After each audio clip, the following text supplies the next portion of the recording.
10시 뉴스를 마칩니다. 지금까지 아나운서 최승돈이었습니다. KBS.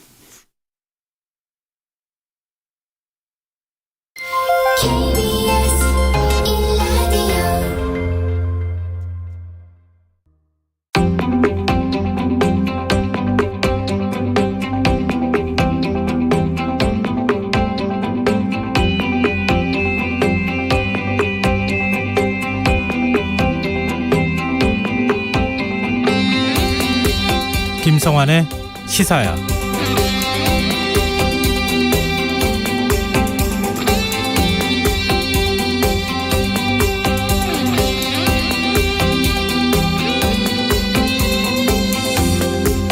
안녕하십니까. 시사평론가 김성환입니다. 새해 들어 단거리 미사일을 연이어 발사했던 북한이 오늘은 긴장 수위를 또 한 번 끌어올렸습니다. 북한은 새해 첫 노동당 정치국 회의를 열고 대미 신뢰 구축 조치들을 전면 제고하고 잠시 중지했던 모든 활동들을 재가동하는 방안을 검토하기로 결정했다. 이런 메시지를 내놨는데요. 지난 2018년 싱가포르 북미 정상회담을 계기로 중단했던 핵실험과 대륙간 탄도미사일 시험 발사를 재개하겠다는 뜻으로 풀이되고 있습니다. 의도한 것인지 오해의 일치인지 오늘은 조 바이든 미국 대통령 취임 1주년 기자회견에 있던 날인데요.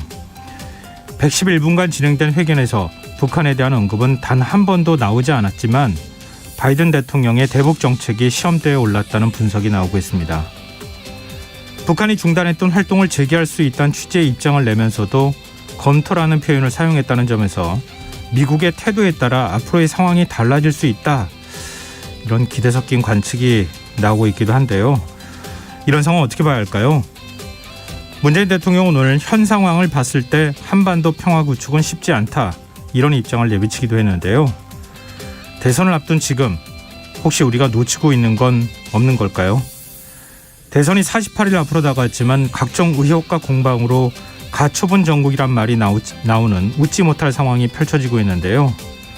이제라도 대선 후보들은 어떤 대북 구상을 갖고 있는지 구체적인 방안을 내보여줘야 하는 건 아닐까요?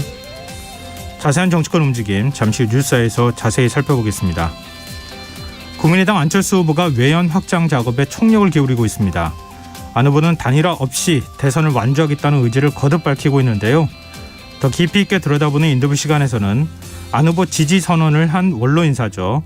국민의힘의 전신인 새누리당 비대위원장을 지낸 임명진 목사와 이야기 나눠보는 시간 마련했습니다. 목요일 코너죠. 경제 이슈를 깊이 있게 살펴보는 경제 읽기. 오늘은 카카오 이딴 먹튀 논란을 계기로 살펴본 스톡옵션 문제 어떻게 봐야 하는지 함께 이야기 나눠보겠습니다. 김성환의 시사에는 청취자 여러분의 관심과 참여 기다립니다. 애청자분들이라면 저희가 라디오 청취율 조사 기간 동안 프로그램 알리고 청취자와 소통하는 작은 이벤트 이어가고 있는 거 아실 텐데요. 청취자분들은 오늘이 국내 코로나19 감염증이 발병한 지 꼭 2년이 되는 날이란 사실을 아십니까?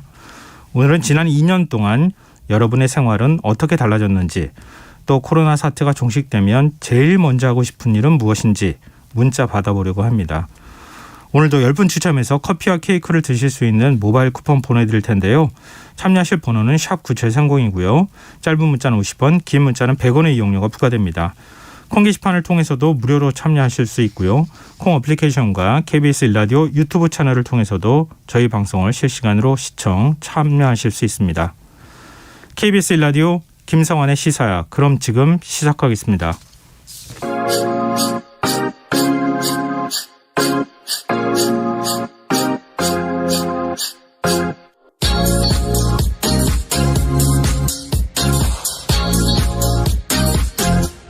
KBS 1라디오 김성환의 시사야.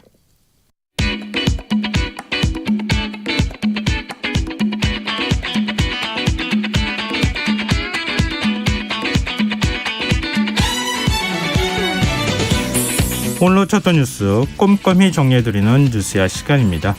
오늘은 곽재훈 프레시안 기자 나와 계십니다. 안녕하세요. 네, 안녕하세요. 네, 우리 사법의 정치화 이런 말이 있잖아요. 그러니까 정치적인 문제를 꼭 사법부에 끌고 가서 거기서 판단을 받아보려고 하는 일종의 좀 부정적인 인식이 담긴 말이라고 볼 수 있는데요.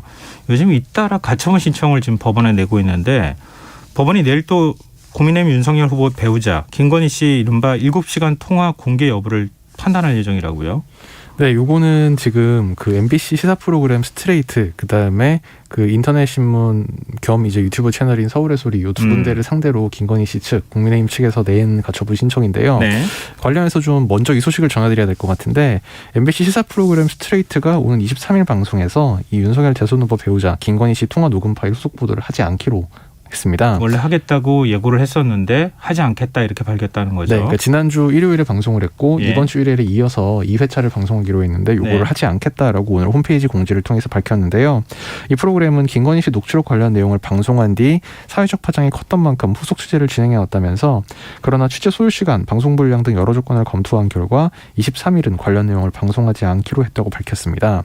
그러면 이 가처분 신청을 낸 건 어떻게 되냐, 이거에 대해서 좀 궁금하실 수도 있을 텐데요. 네. 일단 이 가처분 신청은 서울 서부지법 민사합의 21부 앞으로 그 잡혀 있어서 내일 오전 11시에 원래 열릴 예정인데요. 네. MBC 측 변호인은 이 뉴스원과의 인터뷰에서 그 김건희 씨 측이 스트레이트 2차 보도에 대해서만 가처분을 신청한 게 아니라 녹취록 관련 1차의 보도를 앞으로 하지 말아달라고 MBC를 대상으로 가처분을 낸 것이다 라면서 법원이 이를 인정할지가 관건이고 신문은 예정대로 열린다. 그러니까 내일 오전 11시에 진행이 된다고 밝혔습니다. 또 이와 별개로 서울 남부지법 민사 51부는 내일 오전까지 이 김씨 측과 서울의 소리 측 양측에서 추가 자료를 제출을 받아서 오후 중으로 결론을 내겠다, 이런 입장을 밝혔습니다. 너무 여러 건이 지금 뭐 가처분하고 이런 것들이 들어가 있어서 좀 헷갈리기도 하는데요. 어제는 또 법원이 열린공감TV가 김건희 씨 통화 녹음 파일 대부분을 방영할 수 있다, 이런 결정을 내리지 않았습니까? 네, 요것은 이제 또 김건희 씨 측, 국민의힘 측에서 유튜브 채널 열린공감TV를 상대로 서울중앙지법에 냈던 그 방영금지 가처분 신청이었는데요. 네. 요거는 한 두 가지 정도 사항을 제외하고는 거의 전부 이제 방송할 수 있다, 이렇게 인용이 됐습니다. 이 재판부는 통화 내용 중 공적인 영역과 무관한 김 씨 본인 또는 윤 후보자를 비롯한 가족 사생활에 관련된 발언은 공개를 금지했고, 또 이 대화 상대자인 이 서울의 소리 직원 이명수 씨가 참여하지 않은 대화를 녹음한 부분도 공개 금지, 이렇게 결정을 했습니다. 네. 이것을 제외하고는 이제 모두 기각, 그러니까 모두 방영을 할 수 있다라는 그게 법원의 결정이었는데요. 재판부는 김 씨 발언 내용을 두고 국민의 공적 관심사이자 검증 대상을 엿볼 수 있는 내용, 이렇게 판단을 하고, 또 수사 관련 내용도 수사기관이 아닌 곳에서 자유롭게 한 발언이 보도됐다고 진술 거부권을 행사할 수 없거나 행사에 장애가 되는 등 진술 거부권이 침해될 우려가 크다는 것을 수긍하기 어렵다고 판시했습니다. 네. 다만 이 김 씨의 가족 또 사생활 관련 내용에 대해서는 공적 영역과 전혀 무관한 오로지 자신 또는 윤 후보자 등 가족 사생활에 관한 것이고, 그 내용이 보도되면 이 중대하고 현저하게 회복하기 어려운 손을 입힐 우려가 있다, 이렇게 방영 금지를 인용한 이유를 밝혔습니다. 근데 방영 금지를 해달라 이렇게 일종의 신청을 낸 건데 제대로 다 받아들여지지도 않을 뿐더러 지금 다른 매체를 통해서 내용들이 계속 공개되고 있는 상황이잖아요. 오늘 한 언론사가 김건희 씨가 대국민 사과를 하기 하루 전날 이루어진 통화 내용을 또 공개했어요. 네, 오늘 그러니까 요거는 이제 처음 이제 보도가 됐을 때 이제 이른바 서울의 소리 측에서 7시간 통화 내용이라고 MBC를 비롯해서 한 몇 군데 이제 언론사에 제공을 한 내용이 있습니다. 그 가운데 일부가 오늘 추가로 공개가 된 건데요. 오늘 한겨레 보도에 따르면 이 김건희 씨는 지난해 11월 이 이명수 씨와 개인적으로 통화를 하면서 이제 마음 먹고 언론 플레이하고 다 까지면 무효화가 된다, 자신을 둘러싼 의혹에 대해서 이렇게 얘기를 했다는 거고. 그러니까 나와 관련돼 있는 여러 의혹이 있는데 언론 플레이하면 없던 일처럼 돼버릴 거다. 예, 이렇게 얘기했다는 언론 거죠. 플레이하고 다 까지면 무효화가 된다, 이렇게 얘기를 했다는 거고, 그때가 되면 우리가 더 올라간다, 지금 처가 리스크가 있지 않느냐, 다 우리가 안 깠으니까, 공격적으로 안 했으니까 뭐 그런 것이다, 이런 취지로 말을 했습니다. 그러면서 나에 대한 사건들은 조금 있으면 하나하나 해명될 거다, 거짓말한 게 없다라면서 처가 리스크가 너무 많이 왜곡됐다, 이렇게 주장을 했습니다. 근데 그 다음에 대국민 사과가 공개적인 자리에 나와서 했던 거죠. 11월에 이 통화하고 난 다음에 12월에 김건희 씨가 직접 사과하는 일이 있었으니까. 예, 그렇죠. 그래서 시점상으로 그렇게 되는 거죠. 네. 그래서 그 지금 시점상으로는 저도 지금 이게 정확한 날짜를 한번 봐야 될 것 같은데요. 아무튼 이게 이 보도에 따르면 이게 지난해 11월 이뤄진 통화였다고 합니다. 네네. 그러니까 대국민 사과는 12월에 있었으니까 그렇게 됐던 건데. 근데 그런가 하면 또 이런 일도 있었어요. 법원이 민주당 이재명 후보와 친형 사이의 갈등을 다룬 책 굿바이 이재명을 판매하지 못하게 해달라는 가처분 신청 기각했어요. 네, 여기에 대해서는 이제 그 민주당 측에서 냈던 가처분 신청이었는데요. 민주당 이재명 대선 후보와 이 후보의 친형 고 이재선 씨 사이의 갈등을 다룬 이 굿바이 이재명이란 책에 이 판매와 배포를 금지해달라 이런 가처분 신청을 법원이 받아들이지 않았습니다. 네. 서울 북부지법 제1민사부는 민주당이 이 굿바이 이재명을 펴낸 이 출판사를 상대로 이 제기한 도서 출판 발송, 판매 등 금지 가처분 신청을 기각했는데요. 이 책은 이재명 후보의 주풍 연루서를 야당에 제보한 장영하 변호사의 그 저서인데 작년 12월 화순경부터 일선 서점에서 판매가 되고 있고 이 책을 이제 이 후보 형수 그러니까 박인복 씨와 뭐 언론사 기자 등으로부터 받은 자료를 바탕으로 쓴 책으로 알려져 있습니다. 네. 법원은 공직자의 도덕성, 청렴성이나 업무 처리가 정당하게 이루어지고 있는지는 항상 국민 감시와 비판의 대상이 돼야 한다면서 그것이 악의적이거나 현저히 상당성을 이룬 공격이 아닌 한 쉽게 제한돼서는 안 된다고 판시했습니다. 지금 장영하 변호사가 지금 이른바 욕설 파일을 또 공개한 당사자이기도 한 거죠. 네, 그렇습니다. 예. 좀 성격은 좀 다르지만 또 지금 법원의 판단을 기다리고 있는데 지금 민주당 이재명 후보와 국민의힘 윤석열 후보 1대1 TV 토론 지금 예정돼 있는 상황이잖아요. 네. 아직 뭐 정확한 날짜가 정해진 건 아니지만 근데 국민의당에 이어서 정의당까지 방송금지 가처분 신청을 냈어요. 네, 법원 판단은 언제 나와요? 일단 정의당에서 오늘 냈습니다. 이제 오늘 오후에 서울 남부지방법원에 그 이재명 후보와 윤석열 후보의 양자 TV 토론에 대해서 지상파 방송 3사를 대상으로 방송금지 가처분 신청을 낸다. 이제 오늘 이렇게 오후에 밝혔고요. 네. 어제는 이제 국민의당 측에서 이 이태규 선대위 총괄선대본부장을 통해서 역시 지상파 3사를 상대로 이 방송금지 가처분 신청을 냈다 이렇게 밝혔습니다. 네. 이 국민의당 측에서 이제 어제 낸 것에 대해서는 지금 이 서울 서부지법 민사합의 21부에서 오는 24일 오후 3시 이때 신문기회를 열어서 판단을 내릴 계획입니다. 아마 이 정의당에서 낸 것도 뭐 같은 시기 내지는 그러니까 뭐 병합돼서 처리를 네. 하거나 아니면 뭐 하루 정도 차이로 아마 나오지 않을까 싶습니다. 뭐 따로따로 결정하기는 좀 쉽지는 않을 것 같고 네, 같은 방송이기 때문에. 아니니까요. 네. 근데 이게 지금 공식 선거 운동이 시작되기 전에는 기존에 어떤 조건이라는 게 있는 거잖아요. 그 조건에 따르면은 지금 사자 토론을 해야 되는 상황인 거죠. 근데 선거 운동 기간이 아니기 때문에 방송사 주최 토론은 진행할 수 있도록 돼 있는데 그것에 대해서 법원이 어떻게 판단할 것이냐 이런 부분이 남아 있는 거잖아요.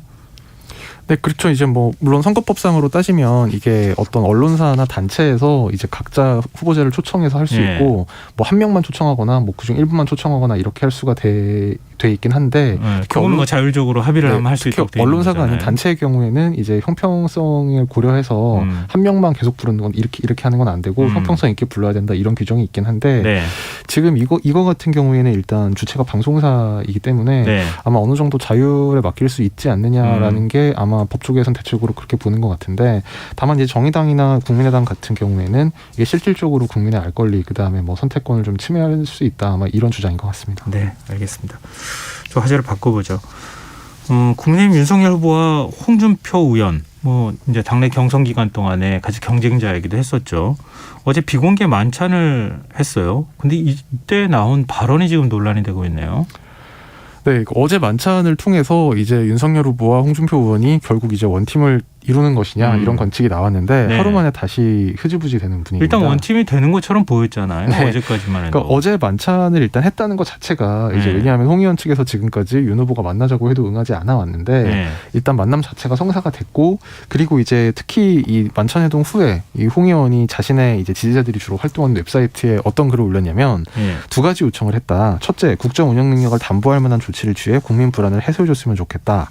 둘째, 처갓집 비리는 엄단하겠다는 대국민 서원을 해줬으면 좋겠다. 라면서 이 두 가지만 해소되면 상임 고문으로 선거팀에 참여하겠다 이렇게 했거든요. 네. 그러니까 이거는 이 선거 운동과 거리를 둬온 기존의 이제 상황과는 좀 이제 차이가 있는 거여서 홍 의원이 좀 전향적인 생각을 하는 게 아니냐 이런 판단이 나왔습니다만. 뭐 그동안에 홍준표 의원은 그랬잖아요. 대구 선대위에 난 이미 참여를 하고 있기 때문에 나는 뭐 선거 지금 돕고 있는 거라서 직책이 없는 것도 아니고 뭐 원팀이라고 굳이 뭐 하자면은 원팀을 한 것이나 마찬가지다 이렇게 얘기했는데 오늘 또 조건을 걸었다는 거잖아요. 어제 조건을 걸었다는 거잖아요. 예, 그러니까 그 조건이라는 게 이제 어제 밝히기로는 뭐 국정 운영 능력을 담보할 만한 조치를 해달라. 그 다음에 처갓집 비리 엄단하겠다는 대국민선 해달라. 이 두 가지였다는 건데 그래서 이게 홍 의원이 얘기한 이 두 가지가 진위가 뭐냐. 그러니까 대국민선은 그렇다 치고 국정 운영 능력을 담보할 만한 조치라는 게 뭘 의미하는 거냐 좀 해석이 분분했지만 운영 능력이 없다는 걸 역으로 얘기하는 거 아니냐. 뭐 이런 얘기도 있더라고요. 예,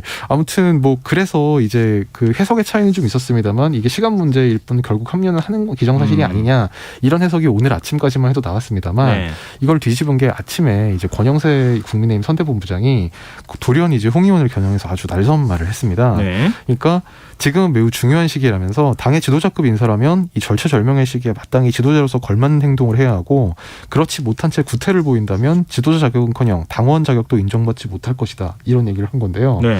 그래서 이제 기자들이 이게 어떤 배경에서 나온 건지 잠깐 어리둥절해져서 이제 예. 배경을 알아봤더니 한 2시간 정도 후에 국민의힘 이양수 수석 대변인이 예. 기자들을 상대로 브리핑을 했습니다. 또 그 직전에 이제 나온 언론 보도가 네. 홍 의원 측에서 이 어제 공개한 2가지 조건 외에 이 보궐선거에서 종로구 그다음에 대구 중구 남구 지역구에 이 홍 의원을 도왔던 인사들을 좀 해달라 네. 추천을 해달라 공천을 해달라 이를테면 최재형 전 감사원장 같은 사람을 종로의 후보로 내달라 이런 요청을 했다는 거고 네. 이제 거기에 대해서 이제 이 권영세 선대본부장 같은 경우는 지금 그 당 사무총장을 겸하고 있거든요. 네. 그러면 이 재보궐선거 사실 공천 관리가 사무총장의 원래 고유 권한이다시피 한 건데 이제 그거를 침해당했다고 여기서 그런지 뭐 구태 이런 날선 반응을 쏟아냈고 이양수 수석 대변인 브리핑도 내용이 비슷했습니다. 예. 그러니까 홍 의원으로부터 공천에 대한 제안이 있었다는 거를 공식화를 하면서 훌륭한 분들을 추천해 주셔서 감사하지만 추천한다고 무조건 공천이 되는 게 아니고 당이 국민과 함께 이뤄온 의견 수렴 과정을 거쳐서 이뤄질 것이다.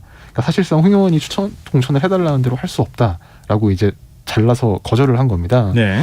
그 윤석열 후보 본인도 오늘 오전 11시 반에 공약 발표 행사가 있었고 네. 그 이후에 기자들과 좀 현안 질의응답을 잠깐 짧게 가졌는데요. 이제 그때 이제 이 홍 의원이 공천을 제안한 걸로 알고 있는데 여기에 대해서 이제 받을 거냐 기자가 이렇게 물으니까 네. 자신은 공정한 원칙에 따라서 한다는 입장을 갖고 있다. 또 공천 문제엔 직접 관여할 생각이 없다 이렇게 얘기하면서 네. 공천관리위원회를 구성해서 공관위가 공정하게 정한 기준과 방식에 따라 하는 거를 원칙으로 세워놨다. 즉 이제 홍 의원이 바라는 대로 전략공천을 자신이 이렇게 쓱쓱 해줄 수는 없다. 이제 이렇게 선을 그은 겁니다. 그러면 원팀의 조건이 그거였던 거 아니에요? 그러니까? 그러면 원팀이 안 되는 거 아닌가 이런 생각이 그러니까 여기에 대해서 이제 윤 후보랑 이양수 수석 대변인 설명은 어쨌든 홍준표 의원이 공식적으로 얘기한 합류 조건은 네. 뭐 첫째 무슨 뭐 2가지밖에 없으니까. 2가지밖에 없으니 그 2가지는 우리가 받겠다. 그러니까 공천은 그거랑 별개 아니냐 이제 이런 식의 얘기를 하고 있는데요. 네. 물론 홍 의원 입장은 상당히 달랐습니다. 홍 의원은 뭐라고 얘기합니까? 홍 의원은 오늘 오전에 이제 의원회관 사무실 앞에서 기자들과 만나가지고 네. 이 종로의 최재형 같은 사람을 공천하게 되면 깨끗한 사람이고 행정 능력이 뛰어난 사람이고 국정 능력을 보완할 수 있다면서 그 국정 능력을 담보할 수 있는 조치 중에 그런 사람들이 대선에 전면에 나서야 이 증거가 된다. 그러니까 국정 능력을 담보할 수 있다는 증거가 된다. 그래서 요청한 것이다. 이렇게 주장을 했습니다. 네. 그러면서 이 권영세 선대본부장을 향해서 이견이 있다면 내부적으로 의논해서 정리를 했어야지 어떻게 후보하고 이야기한 내용을 가지고 나를 비난하냐. 방자하기 이를 데 없다. 이렇게 아주 노골적으로 비난했습니다. 어느 쪽 얘기가 많은지는 모르겠으나 일단 이 한때 경쟁자이기도 하고 당내 후보이기도 했었는데 지금 대선 후보하고 나눈 내용을 뭐 일종의 이면 합의 비슷하게 얘기가 나왔던 거 아닌가 싶은데 그걸 막 공개를 하는 것도 좀 이것도 이례적인 일이기도 해서 지금 그러면은 홍 의원의 전략공천 제안 이제 사실상 거부됐다고 보는 게 맞겠죠? 네, 그렇게 봐야 될 것 같습니다. 네. 그러면은 오늘 윤석열 후보하고 최재형 전 감사원장이 또 만났는데 이 얘기는 안 나왔습니까? 그 얘기가 사실 있었는데요. 예. 그러니까 어쨌든 윤 후보와 최재형 전 감사원장과의 자리는 이제 오늘 그 기독교 관련 행사에 참여하는 이 최 전 원장을 윤 후보가 찾아가서 한 1시간 정도 만난 거고요. 네. 회동 후에 이제 양측 모두 원팀 정신을 강조했다. 이 최 전 원장도 어떤 방법이든 정권 교체를 위해 적극 나서겠다. 어떻게 도울지는 상의하면서 정하겠다. 이렇게 윤 후보를 지지하겠다, 돕겠다는 입장에 변함이 없다고 밝혔습니다. 네. 다만 이제 기자들의 관심사는 그래서 이 전략공천 얘기가 오갔냐 사실 이런 부분도 있었는데요. 네네. 이에 대해서 그 윤 후보는 그 최 전 원장은 홍 의원과 그런 대화 자체를 나눈 사실이 없다고 말씀했다. 그래서 거기에 대해서 원장님하고 대화한 게 없다. 이렇게 설명을 했고요. 최 전 원장도 이에 대해서 종로 출마는 홍준표 의원이랑 사전에 대화한 게 없다. 그래서 홍준표 의원이 정확히 어떤 뜻으로 그렇게 했는지 모르겠는데 정치하신 지 오래되셨으니 생각이 있으셨겠죠. 이렇게 자신과는 관련이 없는 일이라는 투로 이야기를 했습니다. 그럼 홍 의원이 또 다른 제안했던 거 처가비리 엄단 선언 이건 어떻게 되는 거예요? 사실 여기에 대해서는 그 말 한마디 하는 게 뭐가 어렵겠냐 그래서 별로 문제가 없을 것이라는 관측도 있었지만 네. 또 일각에서는 이게 사실 윤 후보가 이걸 받아들이기가 오히려 좀 쉽지 않을 수도 있다는 게 왜냐하면 처갓집 비리 엄단하겠다라고 말을 한다는 것 자체가 이 처갓집에 어떤 비리가 있다. 그러니까 물론 1심 판결은 났습니다만 역으로 또 얘기하는 걸로 해석된다. 그러니까 처갓집에 비리가 있다는 걸 마치 인정하는 것처럼 약간 그런 뉘앙스로 받아들일 수도 있다. 이런 지적도 있었는데요. 그래서 실제로 오늘 그 이양수 대변인 같은 경우에 모든 사람은 법 앞에 평등하고 누구도 예외가 없다. 처가 식구들도 예외가 없다. 이런 입장을 밝혀왔다. 그 선상에서 이해해달라. 이렇게 얘기했는데 이 말은 뒤집으면 어떤 별도의 대국민 선언 같은 거는 하지 않을 것이다. 이런 취지로 해석이 됐고요. 이준석 대표도 과거에 후보가 이런 입장을 밝힌 적이 있어서 후보의 원래 원칙이기 때문에 굳이 정치적 선언을 하는 건 후보 입장에서 받아들이기 쉽지 않을 것이다. 이 아침 라디오에 나와서 이렇게 말하기도 했습니다. 이준석 대표는 무속 논란을 불러일으킨 건진법사 윤핵관 그러니까 윤석열 후보의 핵심 관계자의 추천이었다. 이런 발언을 했어요. 그러니까 요게 아까 제가 말씀드린 그 아마 그런 그 뭐랄까요 그 처갓집 비리 선언하지 않을 것으로 본다는 얘기를 한 것과 같은 아침 CBS 라디오 인터뷰였는데요. 네. 이게 얘기가 그 건진법사라는 분을 그 말하자면 김건희 씨가 추천했다. 이제 이런 의혹이 있는데 뭐 사실인가요? 이제 라디오 진행자가 이렇게 물은 데 대해서 네. 제가 정확하게 확인한 바로는 후보자와 후보자 배우자 추천이 아니라 다른 핵심 관계자 의원의 추천이었던 것을 제가 확인했다라는 이제 맥락에서 얘기를 한 겁니다. 그러니까 김건희 씨나 윤 후보가 추천한 게 아니다. 다른 인사의 추천이었다. 이런 해명의 맥락이긴 했는데 네. 이 마치 이제 윤핵관의 추천으로 이 건진법사라는 분이 캠프에서 활동했다. 이렇게 다시 한번 윤핵관을 저격한 듯한 모양새가 됐습니다. 근데 저격을 해도 윤핵관이 누군지를 몰라가지고 공개가 인정을 안 하니까요. 네, 지금 여러분께서는 KBS 라디오 김성환의 시사회와 함께하고 계십니다. 계속해서 뉴스야 이어가겠습니다. 불교계가 내일 전국 승려대회를 열기로 했어요. 이게 어떻게 관련이 있는 겁니까? 이게 민주당 정청래 의원과 관련이 돼 있는 겁니까? 뭐 그것도 이제 이유 중에 하나로 꼽히고 있습니다. 네. 조계종은 오늘 현 정부 들어 심화한 공공 영역에서의 종교 편향 행위들은 스님과 불자들이 더 묵과할 수 없을 정도로 심각한 상태라면서 종교 편향 근절을 위한 파사 현정의 자세로 전국 스님과 불자들 중에 동의와 추인 속에 전국 승려대회를 봉행하고자 한다. 이런 입장을 밝혔습니다. 네. 이 결국 내일 오후 2시에 이 서울 종로구 조계사에서 이 전국 승려대회가 한 수천 명 정도 참여한 가운데 열릴 예상으로 지금 그 주최 측이 예상을 하고 있고요. 네. 이 조계종 총무원장 원행 스님이 이 행사 취지를 알리고 또 원로회 의장 그 세민 스님이 뭐 종정 스님의 교실을 대독하는 등의 이제 그런 순서로 진행이 되게 됩니다. 네. 이게 지금 지난해 국감장에서 했었나요? 사찰이 걷는 문화재 관람료 통행세로 지칭하면서 뭐 봉이 김선달의 비유를 정청래 의원이 했다가 그리고 불고기에 반발을 한 적이 있었잖아요. 근데 그것 때문에 108배도 한 것으로 알고 있는데 지금 당내에서는 탈당 얘기가 나와요. 네, 뭐 사실 이제 뭐 꼭 그것만은 아니고 이제 조계종에서 얘기하는 이 공공 영역에서의 종교 편향 행위라는 게 이 정 의원의 발언도 있고 그 다음에 뭐 정부의 천주교 캐럴 캠페인 지원 뭐 그 다음에 국가공무원법에 종교 중립 의무 조항을 신설했지만 여전히 이 정부 기관에서 종교 편향이 계속되고 있다. 뭐 이런 주장을 하고 있는데요. 네. 아무래도 여기에 좀 기름을 부은 게 이 정 의원의 발언이면은 부인할 수 없는 사실이기 때문에 오늘 조응천 민주당 의원 같은 경우 아침 라디오에 나와서 솔직히 차마 말은 못하지만 마음속으로 자진해서 탈당해줬으면 하는 의원분들이 많다. 지금처럼 선당 후서가 필요한 때가 언제냐 이렇게 사실상 탈당을 촉구를 했습니다. 근데 정청래 의원은 생각이 좀 다른 것 같은데요. 뭐 정청래 의원은 이제 절대 안 나가겠다. 그래서 이게 본인 문제가 아니라 이걸 마치 어떤 그 당내 어떤 계파적인 갈등의 문제인 것처럼 이제 약간 그런 걸로 해석될 수 있는 말까지 해서 예. 어쨌든 본인은 사퇴하지 않겠다는 입장을 굉장히 강경하게 밝히고 있는데요. 정 의원은 지난 18일 밤 페이스북에 쓴 글에서 이 핵관이 찾아와, 그러니까 이재명 측 핵심 관계자가 찾아와 이재명 후보 뜻이라며 불교계가 심상치 않으니 자진 탈당하는 게 어떠냐고 했다. 이런 폭로를 했습니다. 한 중진 의원은 연합뉴스 인터뷰에서 예. 갈등이 조금씩 수습되려는 국면에서 다시 이 핵관 발언으로 긁어부스럼이 된 형국이다. 이렇게 혀를 찼습니다. 네, 알겠습니다.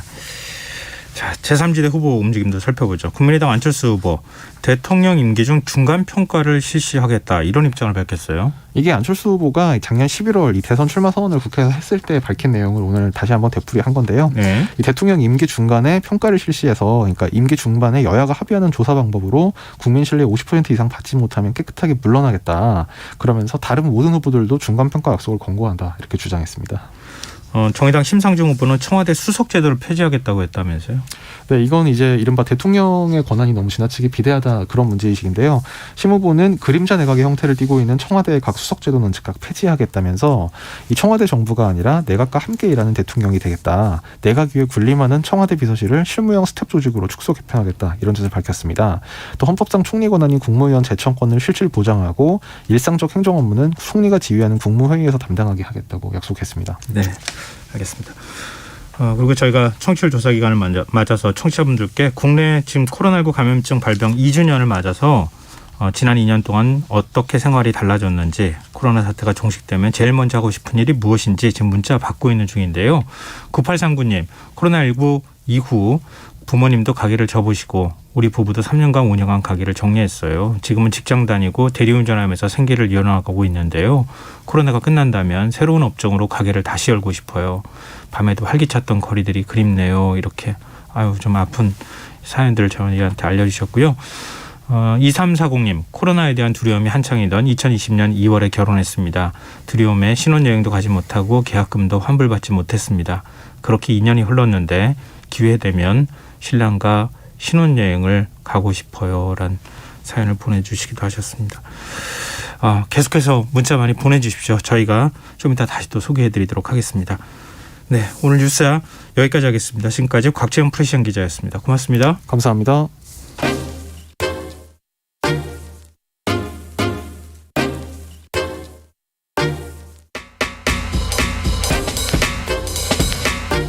바쁜 당신이 알아야 할 모든 것 여기에 있습니다. KBS 1라디오 김성환의 시사야. 안철수 국민의당 후보가 연일 외부 인사 모시기에 주력하고 있습니다. 보수와 중도 진영에 영향력 있는 원로 인사들을 영입해 지지층을 넓히겠다, 이런 전략으로 보이는데요. 오늘 안철수 후보 지지 선언을 한 분이죠. 전 새누리당 비대위원장을 지내셨던 임명진 목사 연결해서 얘기 나눠보도록 하겠습니다. 목사님 안녕하십니까?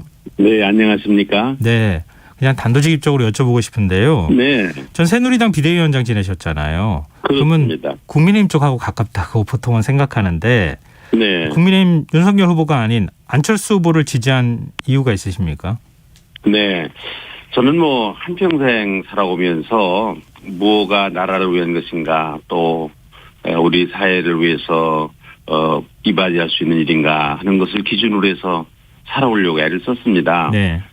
정파라든지 내 이익 그런 것에 관계하지 않고 그렇게 살아왔는데 자유한국당 비대위원장 간 것도 그거 내 이해관계 때문이라면 안 갔을 겁니다. 네. 그러나 이게 나라를 위한 일이다. 한 나라의 보수 진보 양 정당이 있어야 되는데 이 보수 정당이 무너지는 거는 결국 새가 오른쪽 날개를 잃어버린 것과 같다. 네. 그래서 가서 좀 고생을 좀 하고 왔습니다. 네. 그러니까 내가 새누리당 국민의힘의 전신인 자유한국당 새누리당의 비대위원장을 했다. 그래서 국민의힘이 결정한 것은 뭐든지 무조건 다 지지를 하고 따라가야 된다. 저는 그건 아니라고 생각합니다. 네. 다만 이번에 이제 대통령 후보를 세 사람이 나왔는데 제가 이 세 사람 중에 제가 누가 가장 우리나라를 위해서 잘 일을 할 수 있는 사람인가, 대통령감인가, 네. 좀 여러 가지로 이제 생각하는 가운데 도덕성이라든지 대통령의 자질이라든지 또 그가 선보이는 정책이라든지 네. 이런 것들이 다 안철수 후보가 훨씬 다른 후보보다 뛰어나다. 그래서 대통령감이다. 제일 좋은 대통령감이다. 이렇게 생각을 하고요. 네. 안철수가 대통령이 됐으면 좋겠다. 또 안철수가 대통령이 되면 더 나은 정권 교체가 될 수 있겠다. 이런 판단을 가지고 안철수 후보를 지지하게 됐습니다. 네. 그럼 역으로 이 얘기를 안 여쭤볼 수가 없는데요. 윤석열 후보는 왜 안 된다고 생각하십니까? 대통령이라는 게 이제 우선 도덕성도 중요합니다. 네. 본인의 도덕성도 중요하고요. 가족의 도덕성도 참 중요합니다. 네. 우리나라 국민들은 이 대통령의 가족에 대한 관심이 아주 많고요. 네. 아닌 게 아니라 과거의 그 예를 보면 대통령의 가족 때문에 사실 국정에까지 여러 가지 문제가 영향을 미치는 것을 우리가 보고 힘들어했던 그런 일들이 있었습니다. 네. 그러니까 그런 면에서든지 또 대통령의 자리는 그렇게 뭐 하루 이틀에 뭐 일어났다 섰다 그렇게 해서 할 수 있는 그런 자리가 아니고요. 이거는 굉장히 준비를 해야 되는 그런 국정의 막강한 막중한 그런 자리입니다. 네. 물론 뭐 전문가의 대통령이 혼자 다 하느냐, 전문가의 도움을 받으면 되지 않느냐 그렇지만은 전문가의 도움을 받는 것도 한계가 있고 전문가의 도움을 받으려면 본인 자신이 국정 전반에 대한 전체적인 그런 방향과 윤곽이나 이런 것들에 대한 깊은 통찰과 인식이 있어야 되고요. 네. 또 본인 자신이 오랫동안 준비를 해야 된다고 생각합니다. 갑자기 무슨 뭐 속성 과외도 아니고 대통령 자리가 그렇게 해서 되는 건 아니다. 그래서 또 대통령이 혼자 하는 것도 아니고 이게 소위 여러 사람이 같이 하는 거 아닙니까? 네. 그러면은 몇 년 뭐 준비를 해서 누구하고 같이 대통령직을 국정을 이끌어 갈 것인가 그런 사실 편도 짜야 되는 거고요. 그 사람도 모아야 되는 건데 이게 갑작스럽게 그게 일이 되겠습니까? 그래서 저는 그런 면에서 아무래도 안철수 후보가 그런 면에서 윤석열 후보보다는 훨씬 더 대통령으로서 준비된 사람이다. 이렇게 생각을 했습니다. 네. 근데 일각에서는 그런 얘기도 있습니다. 안철수 후보 똑똑하고 능력 있고 뭐 그런 건 알겠지만 대중 정치인으로는 잘 안 어울린다. 왠지 좀 어색하다. 이런 지적들을 계속 하거든요. 이제 과거에 이제 안철수 후보가 이제 10년 전에 벌써 이미 이제 뭐 그 정치 지도자로서 이렇게 등장을 하지 않았습니까? 예. 그러니까 10년 전이니까 벌써 꽤 오래됐는데 10년 동안 많은 실수도 했고 또 이런저런 국민들에게 만족하지 못한 그런 모습도 보였고 이제 그런 잔영이 남아 있어서 그럴 것 같은데 네. 저도 10년 전부터 가깝게 안철수 후보를 지켜본 사람입니다. 네. 처음에 시작할 때부터. 그런데 사람이 많이 변했습니다. 안철수 후보가. 네. 성숙돼졌고요. 이제 과거의 이미지가 더 씌워져서 그런데 아주 훨씬 좋은 그런 그 모습으로 변했고요. 누구든지 간에 세월이 지나면은요. 네. 흠이 드러날 처음에는 뭐 산뜻해 보이고 뭐 신선해 보이고 새로워 보이지만 좀 지나면 흠이 드러날 겁니다. 네. 근데 안철수 후보는 드러날 흠은 다 드러났습니다. 네네. 네, 목이 잠깐 좀 잠기신 것 같은데요. 네, 예, 편안히 하십시오. 예. 네네. 그럼 지금 그 안철수 후보가 먼저 같이 좀 했으면 좋겠습니다. 이런 제안을 아무래도 했겠죠. 그렇습니다. 네. 예. 그러면 저 목사님의 경력이나 뭐 인품이나 뭐 그동안에 보이셨던 그 모습을 보면 상임선대위원장직을 맡아도 부족함이 없을 것 같은데. 근데 네. 상임선대위원장은 최진석 서강대 교수가 맡았거든요. 왜 자리를 안 맡으셨습니까? 네.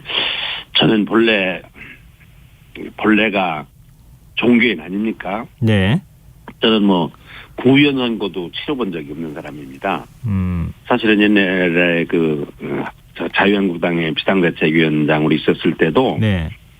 제가 전당대회를 열어서 홍준표 후보를 선출하지 않았습니까? 네. 그때도 상임선대위원장을 해달라 그랬지만은 제 본분이 종교인이고 더군다나 선거라는 건 고도의 이런 기술입니다. 네, 경험이고요. 예. 저는 그런 걸 한 번도 해본 적이 없어서 네. 선대위원장 같은 건 저에게 어울리지도 않습니다. 네, 그냥 뭐 안철수 후보도 이제 그런 걸 아니까 네. 저에게 뭐 선대위원장 그런 걸 부탁하지도 않았고 저도 뭐 요구한 적도 없고 그냥 저는 자유롭게 제가 할 수 있는 만큼 할 수 있는 일로 안철수 후보를 지원을 하고 후원을 하려고 그렇게 생각을 하고 있습니다. 네. 그럼 선대위에 그 어떤 직책은 안 맡으시는 겁니까 앞으로도? 네, 뭐 부탁한 적도 없고 제가 요구한 적도 없고 그렇습니다. 뭐 생각지도 안 했습니다. 네. 안철수 후보도 뭐 제가 저를 잘 아니까 뭐 선대위원장에 적합하다 그렇게 생각 안 했을 겁니다. 네. 네. 지금 안 후보를 둘러싸고 가장 많이 나오는 게 단일화 얘기입니다. 네. 안철수 후보는 뭐 지금까지 발언한 걸 보면 네. 나로 단일화를 하면 모를까 뭐 네. 단일화하면서 내가 어떤 후보직을 포기하거나 그럴 생각은 전혀 없다 이런 식의 어떤 태도를 보이고 있거든요. 네. 목사님 단일화가 필요하긴 하다고 보시는 겁니까? 네. 지금 뭐 그거는 산술적 산수를 쉬운 속수학이 아니라 산수를 하더라도요. 예. 저는 뭐 윤석열 후보로도 단일화가 윤석열 후보로도 혼자 선거를 이길 수 없다고 생각하고 뭐 안철수 후보가 지지율이 오르고 더 많이 오를 거라고 그렇게 생각을 하지만 그럼에도 저는 안철수 후보만으로는 단일화가 좀 대통령 선거 이길 수 없다 이렇게 생각합니다. 또 저는 설사 이긴다 하더라도 압도적으로 이겨야 된다고 생각하고요. 그게 네. 정권 교체의 그런 의미라고 생각을 하고요. 예. 또 정권 교체한 다음에 이제 정권을 우리가 담당을 할 때도 힘을 합해야 이게 제대로 된 정치를 안정적으로 잘할 수 있다. 그런 면에서 저는 혼자 이길 수 있다 하더라도 둘이 같이 합해야 된다. 안정적인 정권을 위해서 또 안정적인 국정 운영을 위해서 합해야 된다. 그렇게 생각합니다. 이게 같이 단일화를 해야 된다는 저는 그 필요성이라고 생각하고요. 예. 당위성이라고 생각을 합니다. 또 현실적으로 혼자는 못 이깁니다. 그런데 예. 안철수 후보가 저렇게 자꾸 얘기하는 건 저는 이 문제에 대해서 안 후보하고 얘기한 적은 없습니다. 아, 단일화에 대해서 의견을 들으신 적이 없어요? 깊이 얘기한 예. 적은 없고요. 네. 또 이 단일화 문제는 근본적으로 이제 후보가 결정하는 겁니다. 윤석열 후보든지, 네. 저는 그 안철수 후보든지 후보가 결정하는 일이라고 생각을 해요. 주변에서는 뭐 조언 정도를 할 수 있는 그런 일이라고 생각하고 역대로 우리 단일화 선거를 쭉 보면 후보의 결심에 의해서 되기도 하고 안 되기도 하고 그런 네. 그 단일화의 역사가 있는 거 아닙니까? 네. 그러니까 뭐 제가 얘기하는 거는 뭐 안 후보의 뜻도 아니고 뭐 당의 입장, 전 당원도 가입 안 했습니다. 네. 당의 입장도 아니고 저 개인적인 생각인데 제가 짐작하기 옆에서 보는 대로 두 가지인 것 같습니다. 하나는 안 후보의 트라우마가 있어요. 예. 사람들이 나를 보면 계속 철수한다고 그런다, 네. 철수한다고 그런다. 네. 그러니까 안철수 아닌, 근데 나는 안철수다. 그리고 또 자기가 안철수 후보를 지지하는 사람들 중에 다 많은 사람들이 이거 또 철수하면 어떡하나 이렇게 지지했다가 예. 또 이렇게 뭐 철수를 하면 닥쳤던 게 지붕 쳐다보기가 되는 게 아닌가 예. 이렇게 생각하는 사람들이 많이 있는 것 같아요. 예. 안철수 후보도 그거 철수에 대한 그런 트라우마가 있는 것 같아요, 본인이. 하여간.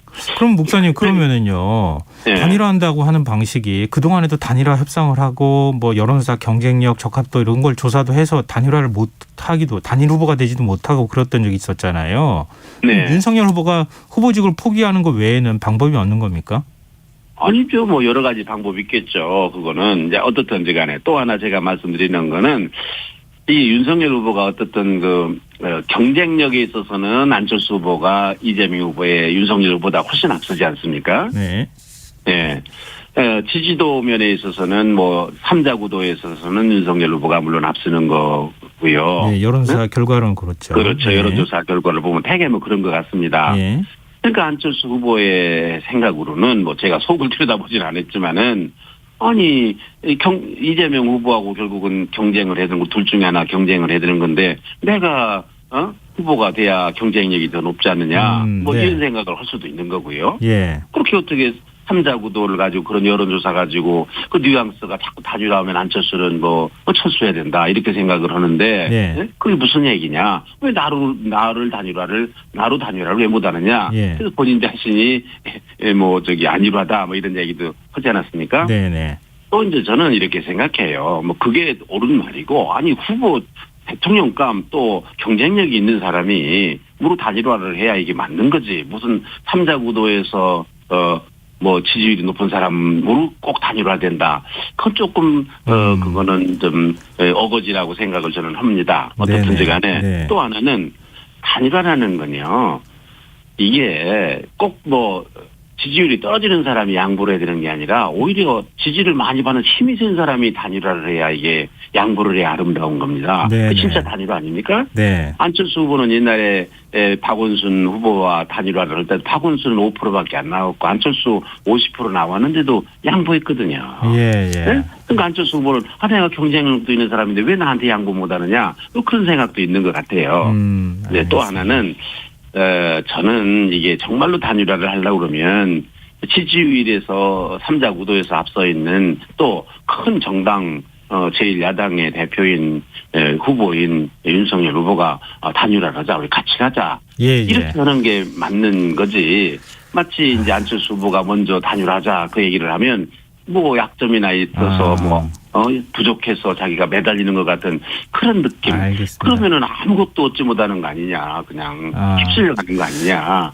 이런 염려도 혹시 하는 게 아닌가. 저는 약간 그런 생각을 저는 해봤습니다. 네, 이거 제 목사님, 생각입니다. 네. 저희가 시간적인 여유가 좀 많으면 단일화 네. 얘기나 이런 것들 좀 더 나눴으면 참 좋겠는데요. 네. 지금 허락된 시간이 조금 이제 없어서 네. 오늘은 일단 여기서 마무리를 해야 되겠고요. 네. 다음번에 그러시죠. 네. 단일화 문제가 또 나왔을 때 저희가 한번 또 다시 연락드려서 모시도록 하겠습니다. 그렇게 하시죠. 네, 오늘 말씀 고맙습니다. 네, 감사합니다. 네, 지금까지 임명진 목사였습니다.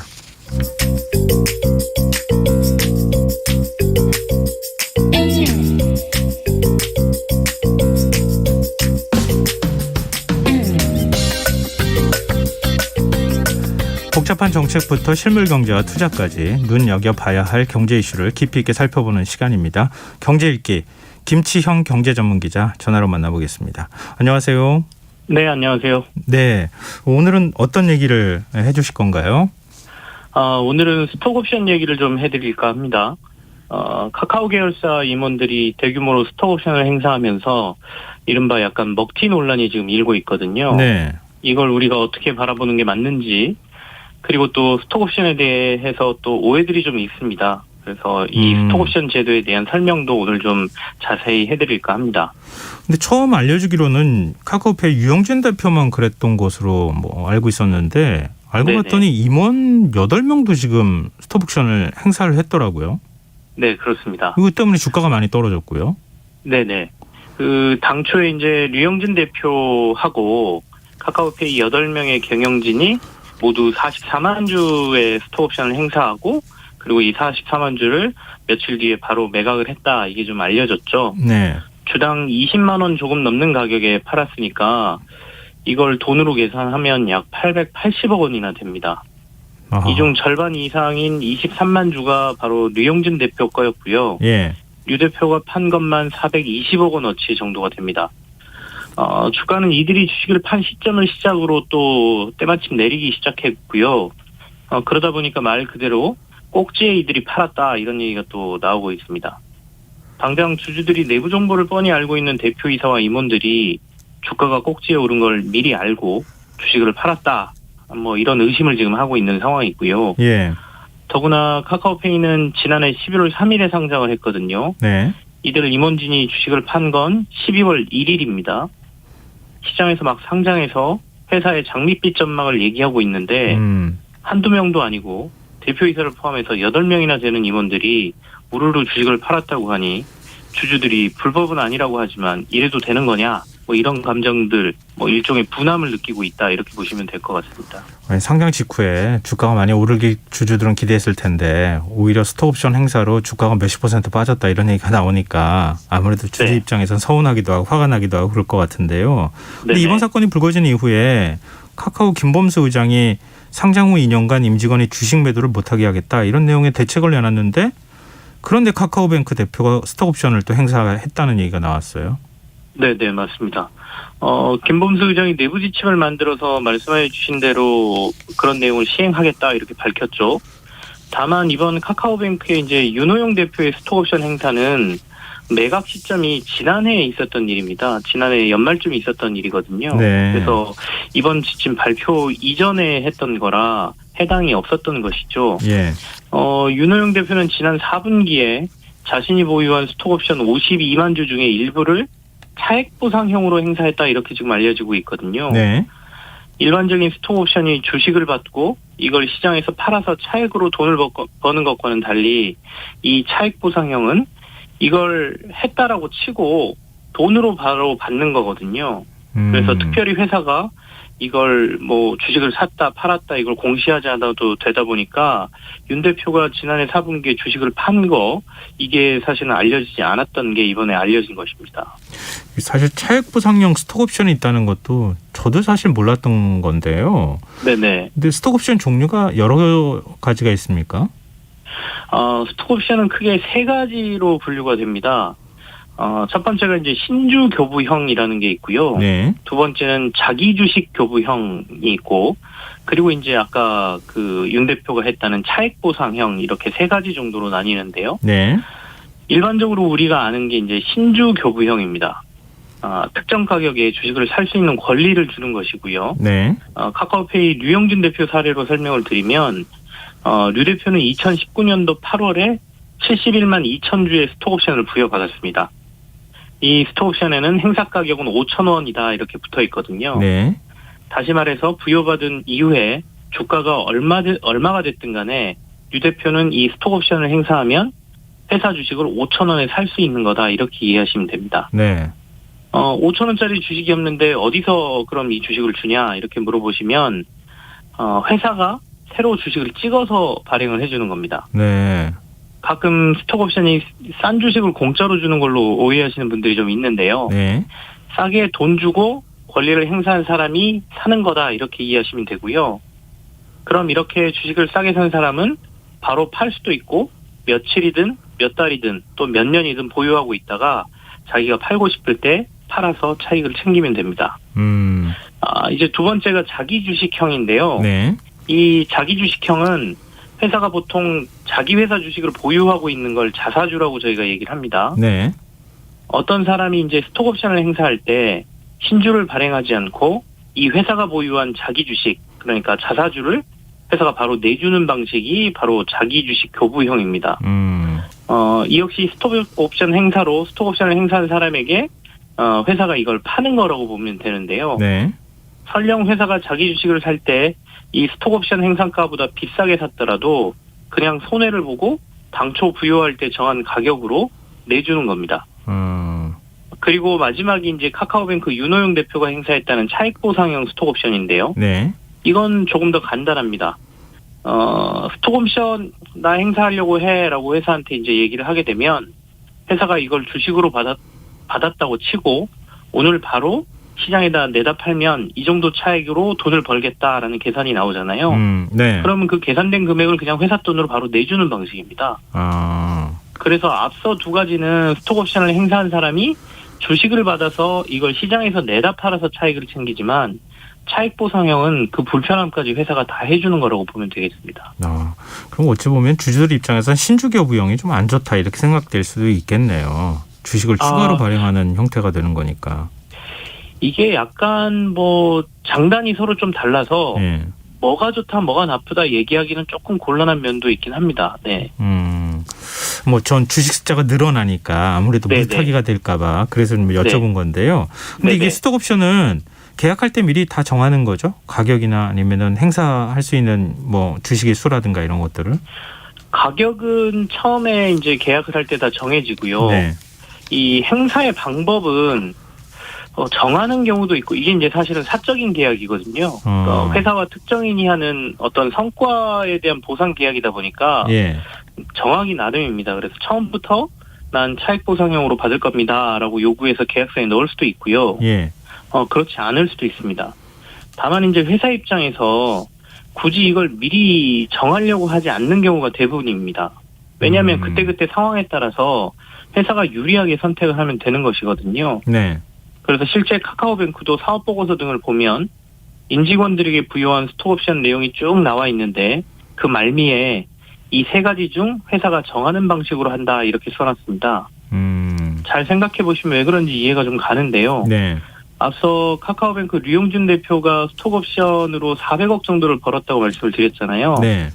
이걸 만약 차익보상형으로 준다라고 하면 이 돈을 회사 돈으로 내줘야 되거든요. 그렇죠. 예. 그러면 웬만큼 잘 나가는 회사 아니고서는 쉽지 않은 일이고요. 또 자기 주식 교부형으로 받으려고 하면 회사가 자기 주식을 가지고 있어야 가능하잖아요. 그렇죠. 근데 이 자기 주식을 아무 회사나 마음대로 살 수 있는 게 아니거든요. 그러니까 대표적으로 손실을 내고 있는 회사는 자기 주식을 못 사도록 돼 있습니다. 상법에. 네. 그러니 이것도 이렇게 미리 계약을 해놓으면 사실상 계약 불이행이 될 수도 있으니까 예. 미리 이것도 못하는 것이고요. 그래서 대부분 세 가지를 다 열어놓거나 아예 처음부터 신주 교부용으로 딱 그냥 정해버리는 경우가 대부분입니다. 네. 특히 스톡옵션은 초기 스타트업이나 벤처기업들이 큰 돈을 주고 우수한 인재를 끌어오기 힘들 때 급여 등으로 보상을 못하니까 스톡옵션을 가지고 미래의 큰 규모의 보상에 기대감을 가지고 이제 끌어올 때 사용하는데 이들이 미래의 돈을 그렇게 많이 벌거나 또 자사주를 살 정도로 튼튼한 기업이 될 거란 보장이 없기 때문에 네. 일반적으로 신주교부형으로 대부분 하고 있다 이렇게 보시면 될 것 같습니다. 근데 스톡옵션이라는 게 성과보상 차원에서 주는 건데 네. 주주 입장에서야 스톡옵션 행사에 대해서 좀 불편한 감정을 가질 수 있겠지만 그 권리를 행사하면 안 된다 이렇게 말하기도 좀 애매한 측면도 있지 않나요? 예, 맞는 지적입니다. 우리가 이 이슈를 분리해서 좀 생각해야 될 것 같은데요. 단순히 스톡옵션을 행사한 것 자체를 놓고 거액을 챙겼다, 먹튀다 이렇게 말하는 건 좀 문제가 있는 것 같고요. 요즘 스타트업들도 많은데 젊은 청년들이 이제 시간과 열정을 갈아 넣어서 회사를 성공시키고 또 배고픔을 견뎌가며 대가를 몇 년 뒤 이런 스톡옵션 등으로 보상을 받는 거다라고 보면 네. 이런 사례들이 또 많이 나와야 또 다른 열정을 넘치는 젊은이들이 희망을 안고 도전을 하는 거 아니겠습니까? 예. 그래서 더 좋은 제품과 서비스가 나오고 이게 또 기술 혁신으로 이어지고 사회가 변하는 것이고요. 다만 이제 제일 처음 의심을 보내는 혹시 내부 정보를 잘 아는 임원들이 이걸 파악하고 이런 짓들을 한 게 아니냐라는 부분은 면밀하게 조사를 해서 밝혀야 될 부분인 것 같고요. 두 번째는 상장회사는 경영진이 회사의 주인이 아니거든요. 네. 물론 대주주가 많은 지분을 가지고 있으니 가장 큰 목소리를 낼 수는 있지만 다른 기타 주주들에 대한 소통과 배려가 필요한데 카카오페이 사례는 임원진 8명이 이렇게 대규모의 주식을 상장 한 달 만에 이렇게 매각을 했다는 것 자체가 이 주주들과의 소통 자체가 좀 없었다. 그리고 주주들의 바람을 임원진들이 전혀 생각하지 않았다는 점에서 경영진들이 조금은 한번 생각해봐야 될 사례인 거는 분명한 것 같습니다. 아무래도 상당 직후에 스톡옵션 행사해버리면서 주가가 빠지니까 이런 반감들이 생기고 도덕적인 문제까지 좀 얘기되는 거 아닌가 싶은데 이 제도적으로 조금 막을 수 있는 방법들을 찾고 있는 거죠 지금. 재밌는 거는 이제 민주당의 이용우 의원이 이와 관련된 법안을 발의할 걸로 알려지고 있는데요. 네. 사실 이용우 의원은 그 카카오뱅크 출신입니다. 금융권에 있다가 카카오뱅크에 있었고 카카오뱅크에서 대표이사를 하다가 국회의원 출마하면서 이 윤호영 대표하고 똑같이 스톡옵션 52만 주 받은 걸 포기하면서 나와서 화제가 됐었거든요. 네네 기억나요. 근데 이분이 이제 이걸 막겠다고 나서니까 조금 재밌기도 한데요. 네. 어쨌든 내부자 주식을 팔 때는 회사에다 반드시 신고를 해야 되고 신고한 이후에 90일이 경과해야 거래가 가능하다 이렇게 지금 만들고 있다고 하거든요. 네. 그렇게 된다라고 하면 상장 후 바로 팔려고 해도 적어도 3개월 이후에나 매각이 가능하다 이렇게 되니까 일종의 3개월 보호 예수가 걸리는 것과 비슷한 효과가 나올 것 같긴 합니다. 네. 근데 다만 이게 실효성이 있을지가 문제거든요. 아까처럼 차익 보상형으로 돌려버리면 사실은 이거 공시하지 않아도 얼마든지 비껴나갈 방법이 있는 것 같고요. 그래서 주주들과 회사 간의 이 소통의 문제를 해결하는 게 1번인 것 같고 예. 경영진들도 앞서 제가 지적해드린 대로 이게 정말로 주주를 위한 것인지 회사를 위한 것인지에 대한 생각을 다시 한번 해야 되는 중요한 사례라고 볼 수 있겠습니다. 네, 알겠습니다. 자, 오늘 경제 있게 여기까지 하겠습니다. 지금까지 김치영 경제전문기자였습니다. 오늘 말씀 고맙습니다. 네, 감사합니다. 네, KBS 라디오 김성환의 시사야 1부 순서는 여기서 마무리하겠습니다. 2부에서는 사건, 사고 뉴스 등을 살펴보는 밤탐 뉴스로 다시 찾아뵙겠습니다. 전 11시 정각 2부에 다시 오겠습니다.